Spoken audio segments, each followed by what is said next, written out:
Setelah masa idahku habis, setelah anak ini lahir, maukah Mas menikahiku lagi? Mata Farhan melebar mendengarnya. Apa yang kamu katakan, Ken? Aku sudah memikirkannya. Aku akan menjalankan amanat Mas Indra. Semasa hidupnya, dia selalu baik padaku dan anak-anak. Aku juga sudah mencintainya saat dia pergi. Jadi, aku ingin melakukannya demi dia.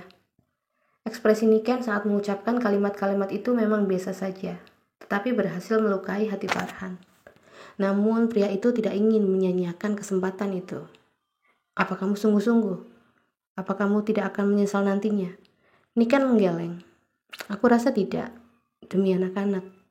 Tapi, apakah kamu akan menerima kehadiran anakku ini? Tangan Niken mengelus perut yang tertutup baju. Ya, tentu saja. Aku akan sangat menerima kehadirannya. Kita akan membesarkannya sama-sama. Niken mengangguk setuju. Terima kasih, Ken. Terima kasih. Aku berjanji aku akan membahagiakanmu. Membahagiakan anak-anak. Semoga Mas menepati janji Mas. Iya, Ken. Iya. Niken menceritakan pesan Indra kepada keluarga besarnya. Tadinya keluarga Niken melarang wanita itu untuk menikah kembali dengan mantan suaminya. Namun Niken menjelaskan jika apa yang dilakukannya demi anak-anak, juga karena dia sangat menghargai almarhum Indra. Niken juga mengatakan kalau Farhan sudah berubah. Akhirnya keluarga Niken pun hanya bisa mendoakan semoga wanita itu benar-benar akan meraih kebahagiaannya.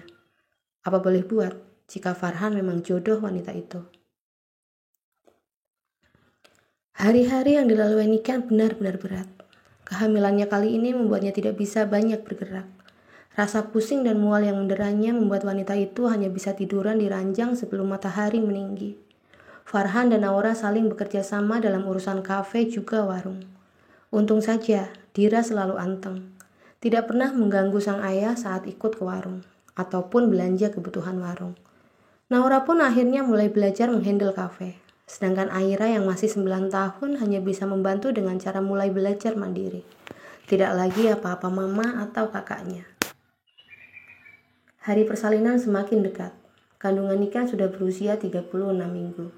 Ngidam yang ia alami sudah berhenti sejak kehamilannya memasuki bulan kelima.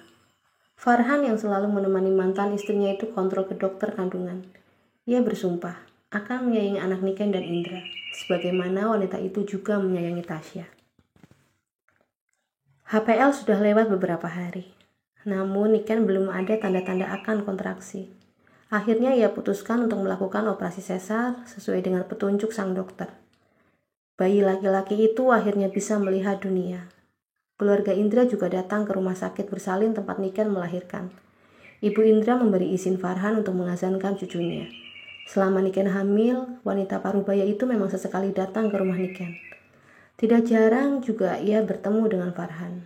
Dari situlah wanita yang sudah melahirkan Indra itu tahu bagaimana Farhan. Niken sudah memperlihatkan video sebelum Indra meninggal. Ternyata pria itu sudah menceritakannya pada sang ibu. Ibu Indra pun hanya bisa memberi restu dan mendoakan agar menantu dan cucu-cucunya selalu diberi kebahagiaan.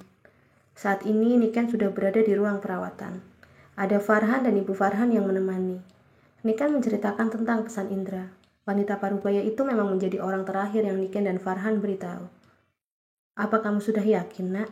Pertanyaan itu terlontar dari bibir wanita yang menjadi mertua Niken itu. Iya, Bu, aku akan mencobanya. Allah sudah memberiku kemantapan hati.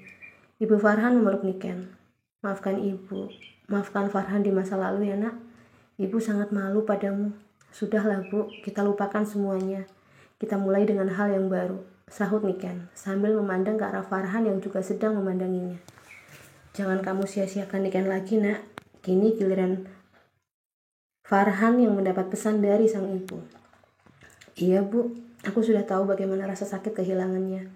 Ketika aku diberi kesempatan, aku bersumpah tidak akan menyia-nyiakannya. Obrolan mereka pun berlanjut dengan obrolan-obrolan ringan. Mama yakin dengan keputusan Mama? Tanya Naura saat mereka sedang duduk berdua di ruang keluarga. Aira sedang sibuk bermain, sementara Dira dan Andra, bayi laki-laki yang 1 bulan lalu dilahirkannya, sedang tidur siang. Yakin sayang? Bukan karena Naura kan, Ma? Naura minta maaf kalau sikap Naura beberapa waktu lalu melukai perasaan Mama. Naura merasa sangat bersalah karena sempat mengatakan keinginannya untuk tinggal bersama Farhan dulu. Ia tidak bisa melupakan ekspresi kekecewaan sang Mama kala itu. Melukai Mama. Apa itu, Ra? Kening Niken berkerut, menanti jawaban sang putri. Karena waktu itu Naura izin ke Mama mau tinggal sama ayah. Niken tersenyum. Enggak sayang. Waktu itu Mama seperti itu karena Mama sempat merasa takut kehilangan kamu. Lagi pula ini permintaan terakhir Papa Indra kan? Mama sangat mencintai Papa Indra. Papa Indra orang baik, penuh perhatian, kelembutan, dan kasih sayang. Bukan hal sulit untuk mencintainya.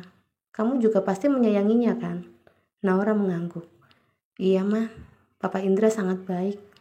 Meskipun Naura, Aira, dan Dira bukan anak kandung Papa Indra, kami merasakan ketulusannya. Karena itulah, Mama rasa tidak ada salahnya Mama melaksanakan wasiat Papa Indra. Demi kalian juga. Tangan Niken mengusap kepala putrinya dengan sayang. Bukan demi Mama dan Ayah. Apa Mama udah gak cinta sama Ayah, mah? Cinta itu pasti ada. 15 tahun hidup bersama gak mudah dilupakan begitu saja. Tapi setahun hidup bersama Papa Indra membuat perasaan cinta Mama ke Ayah terkikis. Tapi kamu jangan khawatir. Dengan hidup bersama pasti perasaan itu akan timbul lagi. Apa Ayah mau menerima Andra, mah? Iya, Ayah berjanji akan menyayangi Andra seperti Ayah menyayangi kalian. Naura memeluk sang Mama. Ia tumpahkan tangisnya di dada wanita itu. Terima kasih, Ma. Terima kasih Mama sudah menyayangi kami. Kewajiban Mama menyayangi anak-anak Mama. Pernikahan pun akhirnya terlaksana. Tidak ada pesta. Hanya ijab kabul dan syukuran yang dihadiri oleh keluarga inti mereka saja. Niken yang memintanya karena ia malu jika pernikahannya yang ketiga harus digembor-gemborkan. Apalagi menikah lagi dengan orang yang pernah menjadi suaminya. Acara itu berjalan lancar. Hari itu juga Farhan pindah ke rumah Niken. Berkumpul kembali bersama anak-anaknya. Naura dan Aira tidak bisa membohongi perasaan mereka. Mereka sangat bahagia. Keluarga mereka akhirnya kembali utuh. Bukannya egois, bukannya pelin-pelan. Memang Naura pernah tidak menyukai sifat sang ayah. Namun nalurinya sebagai anak tidak bisa dibohongi kalau ayahnya kini telah berubah dari tabiatnya dulu. Dan seperti anak lainnya, ia ingin keluarga kecilnya kembali utuh.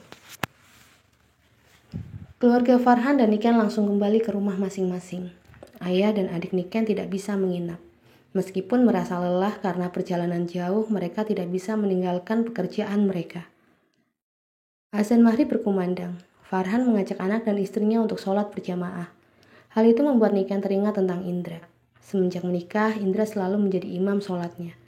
Kecuali jika wanita itu sedang mendapat tamu bulanannya. Hati wanita beranak 3 itu mulai terusik. Keraguan mulai merayapi hatinya. Benarkah langkah yang telah ia ambil? Namun bukankah itu keinginan terakhir Mas Indranya? Tidak berakhir sampai di situ, saat makan malam pun Niken merasa canggung. Memang, Farhan yang meminta untuk memasak makan malam, tetapi wanita itu yang menyiapkan, juga yang mengambilkannya ke piring masing-masing. Hatinya merasa janggal, namun sebisa mungkin ia bersikap biasa. Pukul 10 malam, semua anggota keluarga sudah masuk ke kamar, termasuk Farhan dan Niken. Niken merasa tidak nyaman dengan keberadaan Farhan di kamarnya, kamar yang juga dulu ditempati Indra. Ranjang yang sama, bahkan spraynya pun pernah dipakai juga saat tidur bersama Indra. Niken mendudukkan diri di tepian ranjang. Bayangan masa lalu saat Farhan memaksanya melakukan hubungan intim tiba-tiba saja terlintas. Niken merasa takut kalau Farhan akan melakukannya lagi. Selama ini Indra tidak pernah memaksanya. Pria itu selalu memperlakukannya dengan lembut. Wanita itu memilih jarinya. Hal itu tak luput dari perhatian sang suami. Pria itu berjalan mendekati istrinya, kemudian duduk di sebelahnya.